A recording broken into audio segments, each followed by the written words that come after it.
Ayan, simpleng pagluluto ng malunggay lang. May luya, sibuyas, kamatis, na para masarap ang malunggay sa pakpet. Pakpet ng Ilocano, ganito lang. Durugin muna natin yung kamatis. Ayan, sa mga arte, bayaan nyo na sila dyan. Para masarap, mapulang-pulang sabaw, ganyan. Tapos lagay lang natin itong malunggay.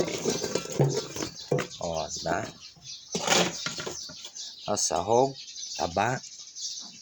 Pwedeng chicharon, bulaklak, lechon, pwede yun lahat, taba. Yan, ito sa akin. Tilapiyang prito, isda, chicharon, pwede. Tapos lagay natin ng bagoong, palasa.